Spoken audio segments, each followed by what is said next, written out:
One day, Edward was talking to Trevor when Douglas steamed by. He was pulling a train of heavy coal trucks. "Come on, Edward. Stop gossiping in the sun when there's work to be done." Later, Edward spoke to Douglas. "Trevor and I are old friends, and you and he have a lot in common too." "Och, aye," quizzed Douglas. "And what'd that be?" "Scrap," said Edward quietly. Douglas gasped. "Don't mention that word. It makes my wheels wobble." "It does the same to Trevor," replied Edward. "He was being sent to the scrapyard, but the vicar and I saved him. And now he's really useful again. Even so, the Fat Controller certainly does need another steam engine here." "Aye, and quickly," sighed Douglas. "Aye, and quickly," sighed Douglas.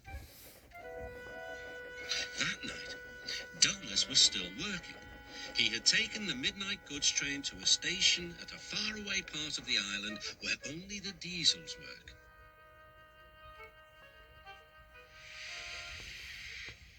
He was just shunting, ready for his return journey, when... "That sounds like a steam engine," he thought. The hiss came again. "Who's there?" asked Douglas. A whisper came. "Are you a Fat Controller's engine?" "I intruded." Thank goodness. I'm Oliver, and I'm with my brake van towed. We've run out of coal and have no more steam." "But what are you doing? From what?"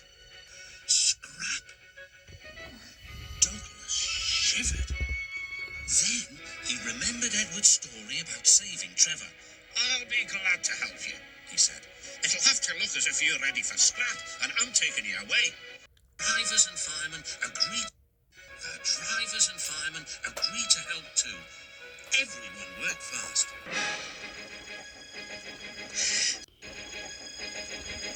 "No time to turn around," panted Douglas. "I'll run tender first. Come on."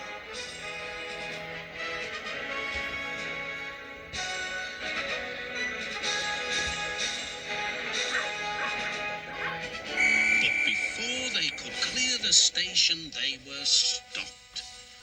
"Aha!" exclaimed the foreman. "A Great Western engine and a brake van too. You can't take these." "Ah, but they're all for us," said Douglas's driver. "See for yourself." The foreman looked all over Oliver. Seems in order. Right, away, guard."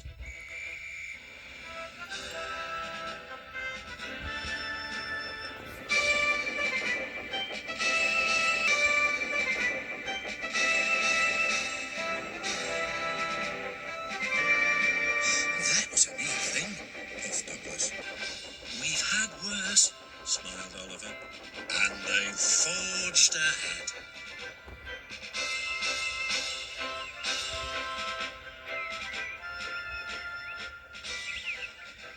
It was daylight when their journey ended. "We're home," cried Douglas. "Shh," said his driver. "There are the works. We'll find a place for Oliver." Oliver said goodbye and thank you, and Douglas puffed away. The next day, Douglas told the other engines all about Oliver. "Fat Controller will have to know," said James. "Douglas should tell him at once," added Gordon. "Well, here he is," said a voice. "Now, what's this all about?" "Beg pardon, sir, but we do need another engine." "Yes, sir," ventured Gordon. "A steam engine, sir." "I'm afraid that unless one is saved from scrap, there's little hope." "But, sir," burst out Douglas, "one has." "Yes, indeed. And thanks to you, Douglas, he is now at our works. Oliver is just what we need for Duck's branch line." Everyone cheered. Now Oliver and Toad are mended and painted in full Great Western colours. Duck and Oliver are happy on their branch line. Duck and Oliver are happy on their branch line. The others laughed at first and called it the Little Western.